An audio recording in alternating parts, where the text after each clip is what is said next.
Hi Henrico, nice that you have time for me. How are you doing? Good, I'm doing very well and no problem. Glad to be here. That's cool. Nice. So what did you do so far? Like, how was your day? It's early in the morning, I know, but like, how was your day? Didn't sleep so well because it's so super hot. Lately in New York it's been like very humid, very like 30-ish, a bit below 30 degrees, and then the AC in my apartment isn't working that well, so it has a hard time cooling it down. Mm-hmm. And then you just sleep in a big sweat bed, and it's not the nicest rest you can get in an evening. So that kind of bothered last night, but yeah. Okay. But it's like at the beginning of the summer, right? So it's a bit more ahead. yeah. Okay. Yeah. Okay. So you just recently moved to New York, right? So Mhm. can you tell me about what happened the last 4 weeks? You've been quite on the move. Yes, we started off in San Francisco, where we ended our first three modules, module A, B, and C for school, and then we went on rotation to Dubai. But because flight tickets were cheaper, we went to Berlin, Germany first, for 1 week of sightseeing and seeing some friends of ours, and secondly we went to Dubai. In Dubai we had our classes. We lived there for about a month.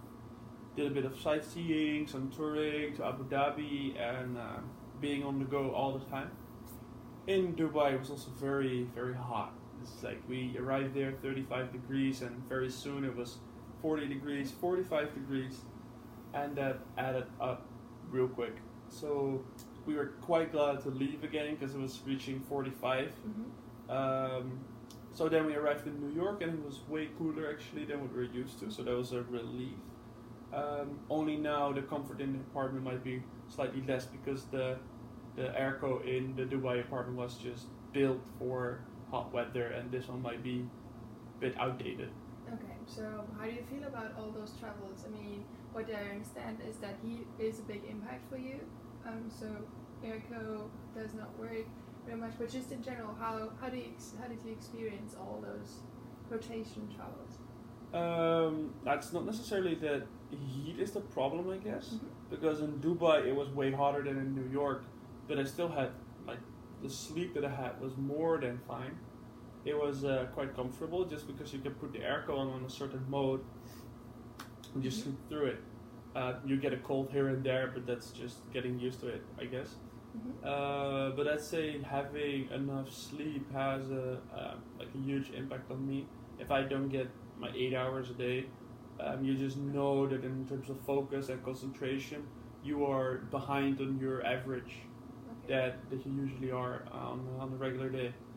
So that is like the sleep you get, the cooling down of the apartment and the bedroom is very important, which is hard to attain sometimes. Mm-hmm.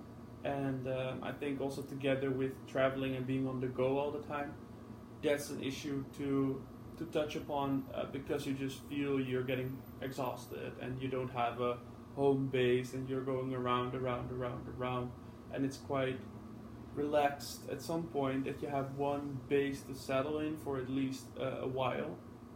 Like San Francisco, living there for like 8 months, and that's very comfortable. But then, going to Berlin 1 week, Dubai 4 weeks, New York 6 weeks, 1 week San Francisco, that's just insane. It's too much, too fast. Would you say this all too much, too fast impacts your sleeping quality?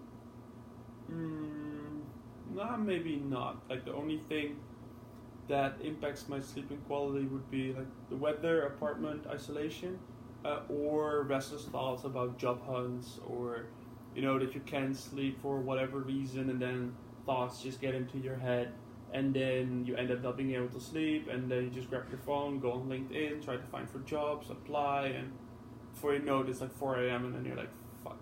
Oh, excuse my language. Okay. Sure. I can understand that this is very frustrating because, as you just said, good quality of sleep and also a decent amount of hours to sleep is very important for you to stay on top of your game. What would be the ideal scenario be? Like, what would calm your mind down to not have these restless sleeps? as a lot of people, and it sounds really far-fetched, but as a lot of people always say, like, yeah, you shouldn't use your phone like an hour before you go to bed and not touch your phone an hour when you wake up. Maybe try that, but at the same time, it sounds stupid, but your phone is kind of where you read your email in the morning if something like important happened, or at night when you're being in touch with your friends, where you send the last messages, because that's the time when you have like the motivation and the time to really send people some text and get it over with. So at the same time, yes, that might be something that really helps. So instead of 30 minutes on your phone, 30 minutes of reading, for example. But that would also give me less personal time on your phone. Sounds really stupid, because we're all addicted, but I think that personal time on your phone is also a way of relaxation. It's just not as relaxing for your eyes and your brain when you want to fall asleep. So going back, because you started off for a lot of people, but I'm interested in what is good for you, because you just said putting the phone away just before you sleep is nothing that you could do, because it also has different other reasons for you. But just specifically for you, what would help you doing to prepare a good night's sleep? Ever done that before? Like, do you had like kind of a routine or a certain rituals you did before going to sleep? No. Were you interested in like doing something like that? Like how would it look like? Like as you said, putting the phone away is just one of many different options that could happen. Another could be doing sports in the evening. So that your body gets exhausted, and that also creates more melatonin, which is the sleeping hormone, to get you down to earth and just makes you relaxing. Reading, as you mentioned, is a good idea, because it also keeps down the blue light that comes out of your phone, and that has a certain effect on the brain. Other ideas could be that you have a call with your friends, girlfriend, whoever is around, just to like, okay, so how was your day? What do you want to do? There's also this technique of gratitude. So saying that you just sit down, reflect on the day, like, okay, what went good today? What do I want to do tomorrow? So then by writing it down, okay, tomorrow morning, first thing, I'm going to look at LinkedIn for new jobs. Or next thing could be, I need to remember this and this and this, check out my emails. And the second you write it down, it's outside of your head, it's written down, it's literally pinned down, and your mind has this, like, because that's some kind of a mind trick, but your mind knows that it is saved somewhere else, so it doesn't have to think about it that much. What do you think, like, how do you feel about that when I tell you different options? Is there anything that you were like, oh, that sounds interesting, I might want to look into that?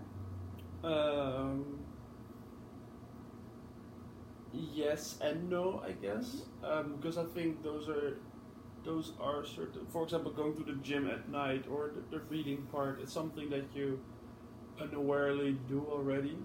For example, when I was working in the Netherlands before coming here to Hult, I would be going to the gym every Tuesday and Thursday and one day in the weekend. So then you kind of already do that at night, because that's the only time you are free. And at the same time, like the reading, you try to do it every now and then, but that is something that I think that's a harder thing to realize than the going to the gym, for example. But I think a lot of these things I already executed in a way unawarely, but never actively applied for the cause of being able to sleep better. When you did the sports in the Netherlands, did you have a better sleep than now? Yeah, because you just, like, not just your mind, but also your body feels exhausted. It's the same when when you're being a tourist or whatever, and you walk like 25 kilometers in a day, 30,000 steps. And you've just been going around and around and around, and then you just feel the strain on your legs, your feet, your back, and then when you get home and you lay on your bed, it's like, I'm gone. So if I understand correctly, what you're not doing that sport routine right now on your moving and rotation. No. Would you mind, like, what prevents you from keeping that routine? Having no gym membership. what prevents you from signing up for a gym membership? Because then you have to sign it for a year, and I'm only here for a month. Okay. Is there any other options than a gym membership? Because I heard about ClassPass, which is the service you can book 1 month at a time. I heard about like free classes that or going running in a park, or doing some bodyweight exercises you saw online. Like, or does it necessarily have to be in the gym for you? I prefer in the gym just doing your own thing, just throwing some weights around and stuff like that. I considered the ClassPass concept because my girlfriend introduced that to me, but at the same time she actually planned to use my account for herself in a way, so she would claim my free credits for her own classes, so that was kind of a shot out of the window that I cannot use anymore because of certain people. But like that's all okay. Like I'm not that much of a class-oriented gym person. I like to just do my own thing or do our own thing with friends in the gym instead of being in a class and doing like Zumba or Body Fit or like whatever other classes there are. Okay. So if I can understand correctly, gym sports is not an option to do during your travels. Yeah, like it is, I guess, because I've recently experienced yoga for the first time, and I actually quite liked it. But that's also something, it costs money, and as we're studying, going all sorts of places, it's super expensive, no income coming in, and then I don't want to spend $17 on a yoga class. It's like, and yes, of course, you can work out at home, but I mean, come on, who does that? Like, at least that's not for me, I guess. Or you have to have a garage settlement which has like a bench and some weights or something you can actually do anything, because all the exercises with your own body weight. I mean, when I would want to go to the gym, I would do it because I have chicken legs, so I want to gain muscle, and it's not going to help with your body weight. Because I mean, doing some push-ups, doing this, doing that, limits you in a way instead of increasing repetition but not increasing weight. Because you might be increasing weight, but that's then because you're eating a lot to bulk, or you're eating a lot and you're gaining weight, as in fat. But when you go to the gym, you can increase from 20 kilograms to 22 kilograms, and then you actually force your muscles to grow. Mm-hmm. So you mentioned yoga. Can you elaborate a bit on the effects that yoga had on your health? Yes, I can. That would be great. Please do so. So I've kind of always wanted to try. No, not really. Like I thought yoga was really hipster thing, which like surfer boys with man buns do. So I was never too sure like if that was something for me. But I'd like to think I'm a really open-minded person. I'm ready to try anything. And as my girlfriend did that for like the last 8-9 years, she kind of introduced it. Tried it once. Really cool, more like a laid-back, mellow yoga session. More to focus on your technique, and then the instructor coming by, helping you out here and there, with a huge crowd on a hotel in San Francisco with a beautiful view. Really cool, early in the morning. And just the whole setting, the whole routine, still having like sore muscles in your shoulder from all the upwards dog and downwards dog. I don't exactly remember the names, but I think that those are the correct ones. That just, you still feel the strain on your body. It's harder than you think to, because you can do it, but you have to do it correctly. And most people probably do it, but don't do it correctly. And that was the first time. And then the second time was power hot yoga, I guess. Mm-hmm. So that was in a room where it was super hot, 30, 32, 35 degrees. And power yoga means you're making a lot of shifts in movement. So you're doing a lot of the exercises really fast. And I have never in my life sweat so much than that session. That was insane. Mm-hmm. My mat was just one big soggy, like, pool, basically. It's like, it was disgusting. Do you want to do that again? Like the hot yoga? But the hot yoga, I don't think so. Because I had a major headache afterwards because of dehydration. Mm-hmm. I also didn't prepare myself properly for it because it was the first time. But I think just for the sake of getting better at yoga, doing it properly, I'd say first take one step back, learn the technique, do normal yoga, and once you're comfortable with doing the regular stuff, get more flexible, then it works perfectly for me. But also, because I have back problems, because I'm very tall, I tend to get back pain very quickly. While doing yoga, I was able to make my back more flexible than I ever was. Mm-hmm. So that's also a sign for me that it's not just because it's fun or exercising, it's also very good for my back, for like your overall physique. So that's also something that I take into account. How would you assess yoga's impact on your sleeping quality? I don't know. I only did it twice, so I wouldn't be able to like make any judgment calls about that. Could that be something? Or not? Could that be? Can you? No, how do I pose that as a non-posed question? How do you think would it be if you would go back into yoga, and if that could that happen? I'm just going to do a closed question right now. So how would you think continuing with yoga again, reducing your back problems and all the positive effects that you just enlisted, and as you said, it could be perfectly for you, do you think that has an impact on your sleeping quality? Would that be worth giving a try? Like what exactly? I didn't get the question. Doing yoga, and through that improving your sleeping quality. Yes, I guess, because it's similar to going to the gym at night. Mm-hmm. It's like then instead of going to the gym at night, I do yoga at night. Mm-hmm. I think just the physical strain on your body is what tires you out, and that's what enables you to sleep quicker at night. Mm-hmm. So, how would you start again with yoga? I would start again with yoga, probably because of my girlfriend. Because as I know, she is not as flexible as she used to be. Like she used to be able to walk on her, like go backwards from her, like the backside basically, and then put her hands behind her, and then she could like walk as a backward spider kind of. Wow, that's It impressive. was very freaky, but she's no longer able to do that because she hasn't done yoga in like forever, and she isn't that flexible anymore. So it's also funny to see how you can lose your flexibility if you don't keep up with it. So it will also be something funny to build that up together, do the yoga together, and I mean, as she's done for 9 years, she knows like almost all the techniques, and it's also something, you know, that she can correct you on when you're doing it wrong. So it's also something cool to do together, I guess. So how would you ask her to do that again? Hey, you want to do yoga? Yeah. Is that something you could think of doing the next days?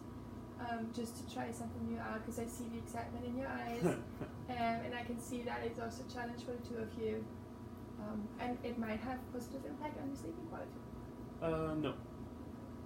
What do you mean by no? No, that I would not do, like, not suggest that in the next coming days, because it costs money. We're short on cash right now. Money's running low, and then there are other priorities than yoga classes, especially in a city like New York, where estimation one class $17, probably here it's like $25. I'd say, yeah, I love the exercises, it's good for you, but as we're only here for 6 weeks, let's just like kind of forget about it for now here, because it's just too expensive. And then when settled somewhere, when having a job, knowing some security, then get a subscription for the gym, or you can do yoga classes, and then pay instead of $20 at the Fit for Free or a Basic Fit or whatever, basic gym, go to a more advanced gym where they have the classes included, and then pay $40. Yeah, you pay double, but you can do all the classes you want. That sounds good, at least for a plan for after New York. Maybe just one recommendation, there's also free yoga classes in the city, because those yoga centers need new people. So maybe exploit a bit the different gyms with a free trial. That could help bridge the time till you are in a settled place.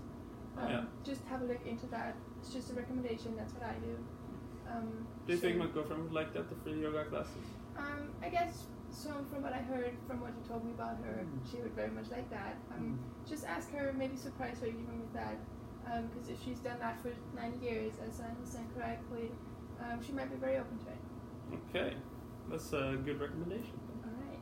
Is there anything else I can do for you? Not today, but when do we schedule our next meeting?